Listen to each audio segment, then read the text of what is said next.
So hello everyone. So this is CS Anitya Sraf, your friend, mentor and coach. So कैसे हैं आप? उम्मीद कर रहा हूँ कि आप अच्छे हैं, आपकी प्रिपरेशंस अच्छी चल रही है, बढ़िया चल रही है, राइट? सो देखना, ये जो वीडियो है ना, ये सारे के सारे सीए एस्पिरेंट्स के लिए हैं जो भी सेल्फ स्टडीज कर रहे हैं, या तो कंप्लीटली में भी सेल्फ स्टडीज कर रहे हैं, या फिर सम पोर्शंस ऑफ सिलेबस क्या कर रहे हैं सर, सेल्फ स्टडी कर रहे हैं. Because we have to understand यार कि every CA student is not so privileged कि वो कोचिंग से अफोर्ड कर सके. Maybe because due to budget constraints एक बच्चा कोचिंग से अफोर्ड ना कर सके, राइट. काफी बच्चे बोलते हैं सर टाइम कंस्ट्रेंट है, इसकी वजह से कोचिंग ले नहीं पा रहे. तो भाई टाइम कंस्ट्रेंट कुछ नहीं होता, देखो सच्चाई बता रहा हूं तुमको, क्योंकि प्रैक्टिकल सेल्फ स्टडी में टाइम ज्यादा चाहिए होता है, राइट. बट हाँ, अगर आपके पास बजट कंस्ट्रेंट्स है, फाइनेंशियल इश्यूज है, एंड जिसकी वजह से आप क्या नहीं कर पाते सर, आप कोचिंग से एफर्ट नहीं कर पाते, या फिर आपको सेल्फ स्टडी करने में ज्यादा मजा आता है, यू एंजॉय कि यार मेरे को सेल्फ स्टडीज करके मेरे को ज्यादा सेटिस्फैक्शन मिलता है.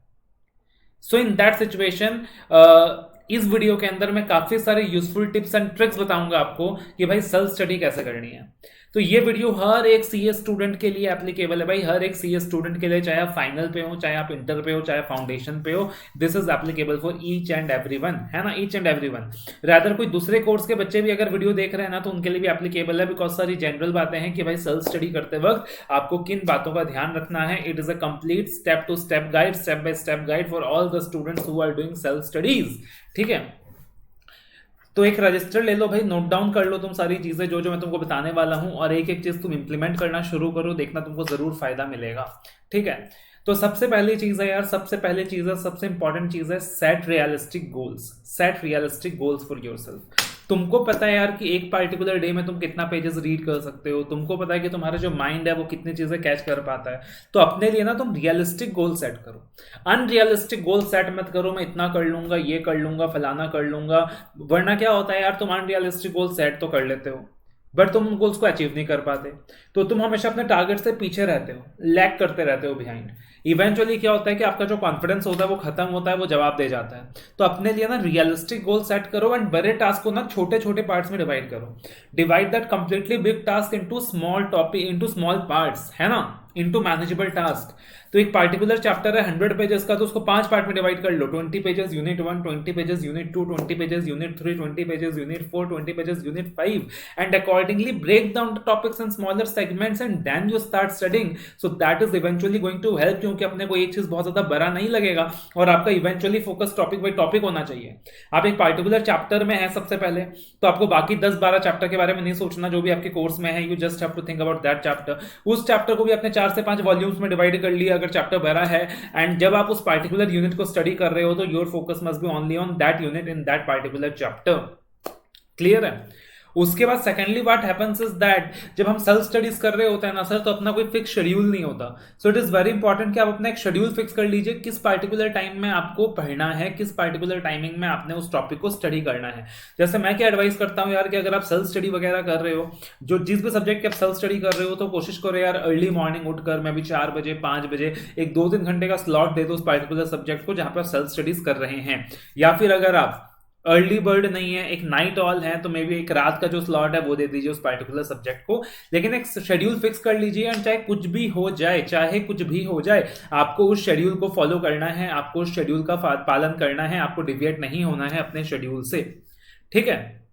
तीसरी चीज, ऑलवेज जब सेल्फ स्टडी कर रहे हैं ना सर, तो हमारा जो फोकस है, हमारा जो कॉन्सेंट्रेशन है, वो नेक्स्ट लेवल पे होना चाहिए. क्या होता है कि जब आप क्लासेस देख रहे होते हो, तो थोड़ा बहुत फोकस अगर डाइवर्ट भी हो जाता है, थोड़ा बहुत कॉन्सेंट्रेशन अगर अपना डाइवर्ट भी हो जाता है, तब भी टीचर की बातें अपन सुन रहे होते हैं, तो मोटा मोटी अपने को चीजें समझ में आ रही होती है ऊपर ऊपर से. तो थोड़ा बहुत फोकस डाइवर्ट भी हो जाता है, कॉन्सेंट्रेशन डाइवर्ट हो भी जाता है, तो भी मैनेज समहाउ. ऑल्दो होना नहीं चाहिए, आपको टीचर की बात एकदम 100% डेडिकेशन के साथ सुननी चाहिए, बट ठीक है यार, थोड़ा बहुत हो भी जाता है, तो टीचर की आधी अधूरी बातें भी जो होती है ना, वो भी समझ में अपने को आ जाता है. तो it is sufficient for us to crack that subject और to start preparations for that subject. But जब आप सेल्फ स्टडी करते हो ना सर, तो आपके पास बिल्कुल स्कोप नहीं है इस पार्टिकुलर चीज का. तो अपने लिए एक क्वाइट स्टडी स्पेस ढूंढे जहां पे आपको बिल्कुल डिस्टर्बेंस ना हो. मे बी आई प्रेफर कि आप कोई लाइब्रेरी वगैरह देख लीजिए अगर आपके घर पे कोई क्वाइट स्पेस अवेलेबल नहीं है, और एकदम एक क्वाइट डेडिकेटेड स्पेस में जहां बिल्कुल डिस्टर्बेंस नहीं है, वहीं बैठकर आप पढ़ाई करें, क्योंकि सेल्फ स्टडी के वक्त बहुत ज्यादा इंपॉर्टेंट होता है कि बिल्कुल डिस्टर्बेंस ना हो. ठीक है ना. अब देखना, चाहे भली अपन कितना भी कह लें सर कि सेल्फ स्टडी कर रहे हैं, सेल्फ स्टडी कर रहे हैं, सेल्फ स्टडी कर रहे हैं, सर गाइडेंस हर किसी को चाहिए। ठीक है, आप कोचिंग से एफर्ट नहीं कर पा रहे हो, दैट इज फाइन। या आपको सेल्फ स्टडी करने में मजा आता है, that is fine. But guidance हर किसी को चाहिए सर, बिना गाइडेंस के आप काम नहीं चला सकते। तो ठीक है यार, आपने पेड गाइडेंस नहीं लेनी है, आपने फुल फ्लैजेड क्लासेस नहीं देखनी है sir, but online resources available है, ऑनलाइन टूल्स अवेलेबल है, उनको यूज कीजिए। किसी भी पार्टिकुलर टॉपिक के अंदर अगर आप सर्च करेंगे तो आपको अलग अलग टीचर्स के वीडियोस मिल जाएंगे, अलग अलग शॉर्ट वीडियोस मिल जाएंगे, मे बी शॉर्ट कॉन्सेप्ट्स को एक्सप्लेन करने के लिए चीजें मिल जाएंगी। आप उनको यूज करो, उनके बारे में थोड़ा सा आइडिया ले लो, उनके बारे में थोड़ा सा ब्रीफ ले लो, एंड उसके बाद आप पढ़ना स्टार्ट करो। अगर आपको कोई चीज समझ नहीं आ रही, अगर आप कहीं स्टक हो गए, तो उसको ऑनलाइन रिसोर्सेज ढूंढना स्टार्ट कीजिए, यूट्यूब के अंदर, या मे बी किसी ने इंस्टा में कोई अच्छा नोट्स वगैरह शेयर किया हुआ है, या फिर मे बी गूगल में कोई अच्छा पीडीएफ वगैरह अवेलेबल है, मे बी लिंक्डइन के अंदर किसी प्रोफेशनल ने शेयर किया हुआ है। तो आप अच्छे ऑनलाइन रिसोर्सेज यूज करना स्टार्ट कीजिए, ऑनलाइन रिसोर्सेज सर्च करना स्टार्ट कीजिए, सोर्स का रिलायबिलिटी चेक कर लीजिएगा, और सोर्स का रिलायबिलिटी चेक करने के बाद आप उन सोर्सेज को रेफर कर सकते हो, यूज कर सकते हो, जिससे आपकी थोड़ी बहुत मदद हो जाएगी, जिससे आपका थोड़ा बहुत क्या हो जाएगा सर, हेल्प हो जाएगा। ठीक है ना, हेल्प हो जाएगा। सो that is something you can do. तो ऑनलाइन रिसोर्सेज क्या कर लीजिए सर, यूज कर लीजिए। ठीक है ना। उसके अलावा जो आजकल स्टडी ग्रुप्स होते हैं ना, आप देख रहे हो बहुत सारे सेल्फ स्टडी ग्रुप्स होते हैं। तो अगर कोई स्टडी ग्रुप को आप ज्वाइन कर सकते हो, आपके लिए बहुत ज्यादा बेनिफिशियल रहेगा। या अगर 3 या 4 लोगों का ग्रुप है आपका जो सेल्फ स्टडी करना चाहता है, तो आप लोग मिलकर अगर सेल्फ स्टडी करते हैं एक ग्रुप बनाकर, तो बहुत बेनिफिशियल रहेगा कि आप लोग शेयरिंग ऑफ रिसोर्सेज कर सकते हो, शेयरिंग ऑफ सिनर्जीज कर सकते हो, शेयरिंग ऑफ आइडियाज कर सकते हो। तो साथ में मिलकर क्या होता है यार, सेल्फ स्टडी करना अपने लिए ईजी हो जाता है कि एक चीज एक को समझ में नहीं आया, दूसरे को समझ में आ रहा है, तो आपस में आपने क्या कर लिया सर, नॉलेज शेयरिंग कर ली।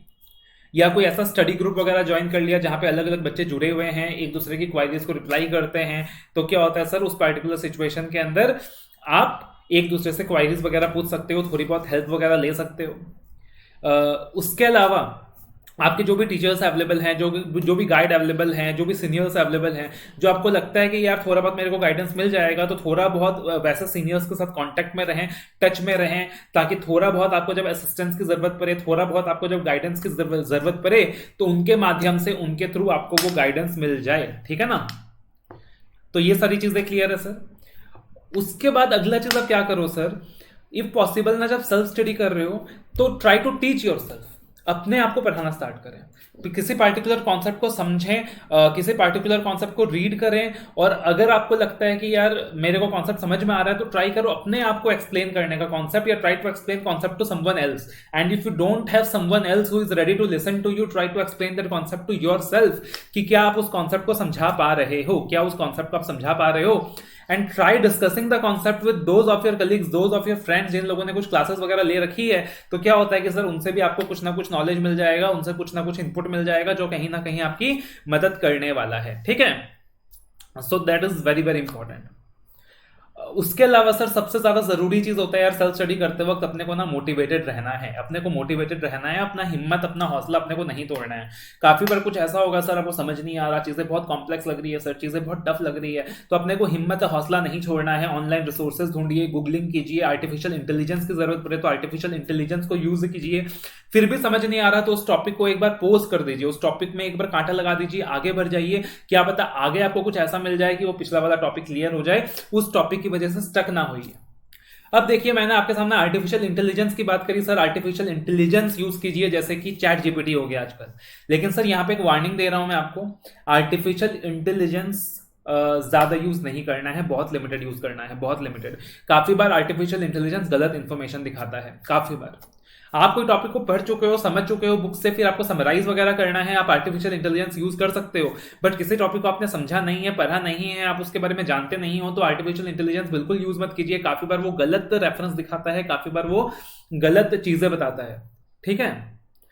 तो अगर आपको नॉलेज है, आप पढ़ चुके हो, तब समझ जाओगे नहीं नहीं, यहाँ गलत इंफॉर्मेशन आ रहा है, रिलाई नहीं करना। बट आपने अगर पढ़ा नहीं है अभी तक, आप ब्लैंक उस टॉपिक के बारे में, तो आप उस गलत इंफॉर्मेशन पर रिलाई करके उसको सही मान लोगे, आगे बढ़ जाओगे। तो इसलिए मैं एडवाइज नहीं करता भाई कि आर्टिफिशियल इंटेलिजेंस को ज्यादा यूज करें। कुछ टीचर्स के वीडियोस वगैरह अवेलेबल हैं, गाइडेंस वगैरह अवेलेबल है, उन चीजों को ज्यादा यूज कीजिए सर, आर्टिफिशियल इंटेलिजेंस को थोड़ा सा कम यूज कीजिए। ठीक है। उसके बाद सर क्या कीजिए, टेस्ट देना स्टार्ट कीजिए। आपने सेल्फ स्टडीज करी है यार, तो कितना कॉन्सेप्ट ब्रशअप हुआ है अपना, कितना नहीं हुआ अपने को आइडिया नहीं है, अपन कितना पेपर अटेम्प्ट कर पाएंगे एग्जाम हॉल में अपने को आइडिया नहीं है, तो टेस्ट देना स्टार्ट कीजिए। तो enrol for any good test series programme, enrol for any good test series programme, that is something I will surely suggest you. अगर आप सेल्फ स्टडीज भी कर रहे हैं कि भाई टेस्ट जरूर दीजिए। एंड सीए बच्चा, कोई भी सीए बच्चा, पूरा देश का सीए बच्चा, चाहे वो फाउंडेशन में हो, चाहे वो इंटर में हो, चाहे वो फाइनल में हो, भाई टेस्ट देने का अगर सोच रहे हो ना, तो नंबर वन इंस्टीट्यूट जो आपके दिमाग में आना चाहिए, दैट इज www.apnamental.com, जो टेस्ट रिस्क के मामले में जिसने ना आप बोल सकते हो बाहर एक्सपर्टाइज हासिल कर रखी है, एंड जो सबसे ज्यादा रिलायबल टेस्ट रिस्क प्रोवाइड करता है टू द सीए स्टूडेंट्स। ठीक है। इसके अलावा सर एक एडवाइस और दूंगा, जब सेल्फ स्टडी कर रहे हो किसी एक टीचर के बुक पे रिलाई ना करें, किसी एक टीचर के बुक पे रिलाई ना करें, मल्टीपल रिसोर्सेज यूज करें, मल्टीपल बुक्स यूज करें, आईसीएस स्टडी मैट साथ में यूज करो। इफ जरूरत, अगर टाइम है आपके पास, सपोज 1-1.5 साल बाद एग्जाम है, तब एटलीस्ट 2 टीचर की बुक्स मंगा लीजिए, ताकि आप को रिलेट कर सके चीजों को। जो चीज जहां से बेटर लगे सेल्फ नोट्स बना लीजिए, जो चीज जहां से बेटर लगे वहां सेल्फ नोट्स बना लीजिए। सेम टॉपिक 2 जगह देखा, जहां से अच्छा लग रहा है वहां से पढ़ लीजिए, खुद के नोट बना लीजिए, खुद की नोटिंग्स कर लीजिए, आगे के लिए आपके लिए आसानी रहेगा। एंड फाइनली जब आप कोचिंग में होते तो जो सारी चीजें आपके लिए टीचर करके देता है वो खुद अपने लिए करने की कोशिश कीजिए। टीचर आपके लिए एग्जाम्पल देने की कोशिश करता, आपको एग्जाम्पल देता, आप खुद अपने लिए एग्जाम्पल ढूंढने की कोशिश कीजिए। आप थ्योरेटिकल सब्जेक्ट कर रहे हो तो टीचर आपके लिए निमोनिक बनाता, खुद सोचो कि यार इससे क्या निमोनिक बन सकता है, खुद सोचो कि क्या स्टोरी फ्रेम हो सकता है, क्या किसी चीज से मैं को रिलेट कर सकता हूं, तो आपको पढ़ने में मजा भी आएगा और आपको चीजें जल्दी याद भी होंगी, है ना, आपको चीजें जल्दी याद भी होंगी। एंड अपने पास हमेशा एक पेन रखिए, एक हाइलाइटर रखिए, कि जब पढ़ रहे हैं सर तो जो जो चीजें आपको इंपॉर्टेंट लग रही हैं उसको मार्क करते जा रहे हो, और जो जो चीजें समझ नहीं आ रही हैं उसको मार्क करते जा रहे हो। तो जो जो चीजें समझ में आ रही हैं एंड साथ ही साथ इंपॉर्टेंट लग रही हैं उसको एक अलग कलर से मार्क कर लीजिए, मान लीजिए ग्रीन। एंड जो जो चीज आपको समझ में नहीं आ रही है, दिमाग के ऊपर से बाउंस हो रहा है, उसको मार्क कर लीजिए फ्रॉम ए डिफरेंट कलर, मान लीजिए रेड, ताकि आपको फ्यूचर में पता रहे कि भाई ये मेरे को समझ नहीं आया था, इसके रिगार्डिंग मेरे को क्लैरिफिकेशन लेना है, टीचर से बात करनी है, दोस्तों से बात करनी है, स्टडी ग्रुप में पूछना है, वगैरह वगैरह वगैरह। ठीक है। तो सेल्फ स्टडी करना यार अपने आप में बहुत इजी टास्क नहीं होता है। ऑल्दो जो बच्चे सेल्फ स्टडी करते हैं बहुत अच्छी हैबिट है, it's a very good habit, आपको करना चाहिए सेल्फ स्टडीज। ठीक है। बट उतना आसान नहीं होता है। तो अगर आप सेल्फ स्टडीज कर रहे हो तो ये सारे जो टिप्स एंड टेक्निक्स है ये आपके बहुत काम आने वाला है। It is going to be very very very useful for you all. तो इन सब चीजों को फॉलो करें एंड अपने एग्जाम्स के अंदर सक्सेस अचीव करें। This is what I want. And मेरी तरफ से कुछ भी गाइडेंस चाहिए यार, मेरी तरफ से कुछ भी गाइडेंस चाहिए तो I am always always always available for you. चाहे आपने मुझसे क्लासेस ली हो ना ली हो कोई फर्क नहीं पड़ता। आपका फ्रेंड, मेंटर एंड कोच आपके साथ हमेशा खड़ा है इस सीए की जर्नी पे, है ना, इस सीए की जर्नी पे। ठीक है जी।